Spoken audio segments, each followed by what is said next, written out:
अस्सलाम वालेकुम मैमन। इस वीडियो में हमने देखना है कि आप किस तरीके से लारावेल में डायनामिक साइट मैप फाइल को जनरेट करते हैं। अब इसको बनाने का मकसद क्या होता है? आपकी वेबसाइट पर जितने भी यूआरएल होते हैं, जितने भी लिंक्स पेजेस जो भी होते हैं, अगर उन सारों की आपने एसईओ करनी है तो आपने क्या करना होता है कि एक साइट मैप फाइल जनरेट करनी होती है जो कि कुछ इस तरीके से आपको मिलती है। ठीक है, ये फाइल आपने जनरेट करके इसका जो लिंक है यहाँ पे आपने गूगल सर्च कंसोल के ऊपर इसको सबमिट करना होता है। यहाँ पे साइट मैप फाइल पे आते हैं आप और यहाँ पे साइट मैप फाइल पे आपने ये साइट मैप डॉट एक्सएमएल की फाइल को सबमिट करना होता है। नाम जो भी आप रखना चाहें वो रख सकते हैं, चेंज कर सकते हैं, लेकिन जो कॉमन प्रैक्टिस है वो site map file dot XML रखने की है। ठीक है, यहाँ पे आप सबमिट करेंगे, इसके बाद यहाँ पे ये सारे डिस्कवर हो जाएंगे। अब लिंक्स होते किस तरीके के हैं, यहाँ पे वापस वेबसाइट पे आएंगे ना, और यहाँ पे अगर आप ब्लॉग्स पे क्लिक करें तो यहाँ देख सकते हैं कि यहाँ पे ब्लॉग्स लिखा हुआ आ गया। कोर्सेज पे क्लिक करेंगे, यहाँ पे लिंक कोर्सेज लिखा आ गया, और अबाउट पे करेंगे तो अबाउट पे यहाँ पे लिखा हुआ आ गया। अब इशू ये आता है कि गूगल सर्च को नहीं पता होता कि आपके कौन कौन से पेजेस आपकी वेबसाइट पे अवेलेबल हैं। ये कि आपकी वेबसाइट का टाइटल वगैरह लिखा होता है या आपकी वेबसाइट बहुत ज़्यादा मशहूर हो तो इससे कोई इशू नहीं होता। लेकिन अगर आपने अपनी वेबसाइट की रैंकिंग करनी है तो उसके लिए फाइल सबमिट करना लाजमी है। अब होता क्या है कि यहाँ पे जितने भी मेरे पेजेस वगैरह हैं, ये सारे एब्सोल्यूट हैं, यानी कि मैं चेंज करूंगा, हो सकता है एक नया पेज मैंने ऐड करना हो तो इसको मैं कई साल बाद ऐड करूं। अब ऐसे कोर्सेज मैंने ऐड किए थे, तो ये वेबसाइट मैंने 22 अगस्त को लॉन्च की थी, तो उसके बाद मैंने 3 महीने बाद कोर्सेज का पेज लिखा था, तो मैं क्या करता था कि साइट में फाइल में जाके उसको ऐड कर देता था। लेकिन अब मसला हमें कहाँ पे आता है, यहाँ पे अगर ब्लॉग्स पे मैं हूँ तो यहाँ पे देख सकते हैं कि अगर मैं हर 2 हफ्ते में ब्लॉग पोस्ट करता हूँ तो मुझे इसका यूआरएल लेना पड़ता है। यहाँ पे मैं रीड आर्टिकल पे क्लिक करूँ ना, तो यहाँ पे ये इसका यूआरएल है, तो मुझे बार बार ये यूआरएल उस फाइल के अंदर खुद जाके मैन्युअली ऐड करना पड़ता है। यानी कि मैं होस्टिंग ओपन करूंगा, होस्टिंग में जाके फाइल मैनेजर से जाके फाइल ओपन करके उसमें, तो इससे बचने के लिए हम डायनामिक फीचर यूज करते हैं जो कि लारावेल में हमें दिया हुआ है। उसको यूज करके जैसे ही नया पोस्ट करेंगे ये ऑटोमेटिकली हमारी साइट में फाइल में ऐड हो जाएगा। अब इसको करते किस तरीके से हैं? अब जिसकी वेबसाइट के ऊपर कोई ब्लॉग्स वगैरह नहीं है, सिंपल सी वेबसाइट है, कभी चेंज नहीं होती, तो वो क्या करेंगे कि यहाँ पे अपने लारावेल प्रोजेक्ट में आएंगे या पब्लिक के फोल्डर में आके यहाँ पे एक फाइल जनरेट कर लेंगे, साइट मैप डॉट एक्सएमएल। ठीक है, ये जनरेट कर लेंगे। यहाँ से इसका जो कोड है ना वो मैं कॉपी कर रहा हूँ, तो फिलहाल अपनी वेबसाइट से यहाँ पे जाके ना आपने सर्च करना web mentor dot online site map dot XML. यहाँ पे ये सर्च कर लेंगे, आपको भी मिल जाएगा। अगर आपने कॉपी करना है यहाँ से कर, ठीक है, मैं ये करता हूँ कि यहाँ से इसको कॉपी कर लेता हूँ, सारे को ऊपर तक इसको कॉपी करके यहाँ पे आके पेस्ट कर देता हूँ इस फाइल के अंदर। अब इस फाइल के ऊपर हम जाते हैं, यहाँ पे Laravel slash site map dot XML. ठीक है जी, यहाँ पे आप देख सकते हैं कि कोई एरर दे रहा है। यहाँ पे हो सकता है कि आपने बिल्कुल ठीक भी लिख लिया हो, इसको कोई इशू नहीं है। लेकिन अब आपको क्या करना पड़ेगा, जब भी आपका कोई नया ब्लॉग पोस्ट होगा तो आपको अपनी वेबसाइट पे जाना पड़ेगा। वेबसाइट पे जाके यहाँ से ऊपर से लिंक कॉपी करना पड़ेगा। लिंक कॉपी करके यहाँ पे आके आपको एक्सएमएल फाइल के अंदर यहाँ पे एक नया यूआरएल सेट क्रिएट करेंगे, फिर उसके अंदर आप पेस्ट करेंगे, तो ये बहुत लंबा काम हो जाता है। अब हमने क्या करना है कि हमने ये तरीका यूज नहीं करना, तो यहाँ से मैं इसको डिलीट कर देता हूँ। हमने क्या करना है कि हमने एक ब्लेड वाली फाइल यूज करनी है। यहाँ पे आप आएंगे रिसोर्सेज में, व्यूज में, यहाँ पे आके आपने जनरेट करनी है फाइल। तो नाम मैं इसका ही रख देता हूँ, site map dot blade dot PHP. ठीक है, इसको लिख देते हैं यहाँ पे। अब इसके अंदर जो भी मैं लिखूंगा वो यहाँ पे शो होगा। मैं क्या करता हूँ कि यहाँ से जाके इसको कॉपी कर लेता हूँ, दोबारा पेस्ट कर देता हूँ इसको, बल्कि यहाँ पे कॉपी हुआ है। मैं ये करता हूँ कि इसमें सारे डिलीट कर देता हूँ सिवाय नंबर 1 के, क्योंकि इसको मैं बाद में कॉपी पेस्ट करूंगा बार बार। ठीक है, इसको यहाँ पे पेस्ट कर देते हैं, इसको सेव कर देते हैं। अब मैंने इस फाइल के ऊपर भी जाना है, फाइल पे जाने के लिए मुझे इसका राउट डिफाइन करना पड़ेगा, तो वेब में आके इसको मैं यहाँ पे लिख देता हूँ। पहले मैं आपको ये टेस्ट बता देता हूँ, जब हमने फाइल एक्सएमएल की यहाँ पे पेस्ट की थी ना, तो वो काम इसलिए कर रही थी क्योंकि वो पब्लिक के फोल्डर के अंदर अवेलेबल थी। अब यहाँ पे मैं इसको दोबारा रिफ्रेश करूँ ना, तो ये फाइल ही नहीं मिलेगी क्योंकि वो फाइल है ही नहीं, डिलीट हो चुकी है।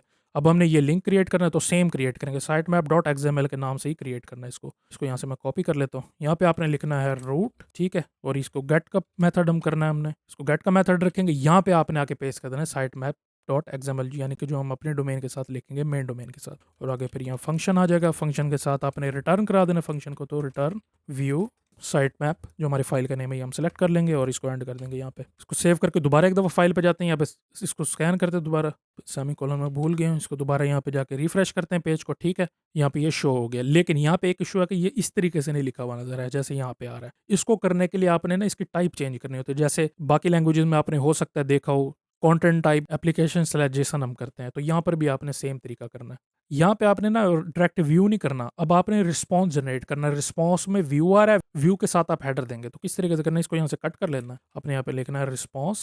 रिस्पॉन्स के आगे मेथड आपने चेंज कर देना है ये व्यू का, व्यू के आगे आपने मेथड चेंज कर देना है हेडर का। अब क्योंकि हमारी एक्सएमएल फाइल होती है, तो यहाँ पे आपने लिखना है content comma text slash XML, simple सा। इसको सेव कर देते हैं, बाकी इसको दोबारा रिफ्रेश करेंगे यहाँ पे, तो ये देखेंगे अब फुल कन्वर्ट हो चुकी है XML फाइल में। अब मैंने अपने सिस्टम के अंदर एक मॉडल ऐड किया हुआ है जिसके अंदर मैं यहाँ पे ब्लॉग पोस्ट जो है वो चेक करता हूँ, यहाँ पे सेंड करता हूँ, ठीक है, ये मेरे ब्लॉग्स हैं। अब मैं चाहता हूँ कि इनका ये जो स्लग है ये मैं एज ए लिंक के तौर पे यूज़ करूँ, क्योंकि लिंक के अंदर ना स्पेसिस नहीं होते यहाँ पे हाइफन, इसलिए मैंने यहाँ पे एक सेपरेट जनरेट किया था टाइटल को यूज़ करके, ठीक है। ये स्लग मैं एज ए लिंक के तौर पर यूज़ करूँगा और मैं चाहता हूँ कि ये सारे जितने भी ब्लॉग्स हैं ये डायनामिक हो, यानी कि मैं नया ब्लॉग पोस्ट करता हूँ यहाँ से तो ये ऑटोमेटिकली ऐड हो जाएगा। तो इसके लिए आप क्या करते हैं कि क्योंकि हम यहाँ पे ब्लेड फाइल यूज़ करें, ब्लेड डॉट PHP, तो इसके अंदर यानी कि हम फॉर ईच लूप को यूज़ कर सकते हैं। तो आपने यहाँ पे आना है दोबारा, यहाँ पे आप आके फॉर ईच लूप को यूज़ कर सकते हैं, फॉर ईच, ठीक है। अब क्योंकि पहले हमने यहाँ पे डाटा लेना है मॉडल का, तो यहाँ पे आप आ जाएंगे दोबारा अपने व्यू में आना है, यहाँ पे कॉमा ऐड करके अरे पास कर देते हैं डाटा की, तो पोस्ट्स,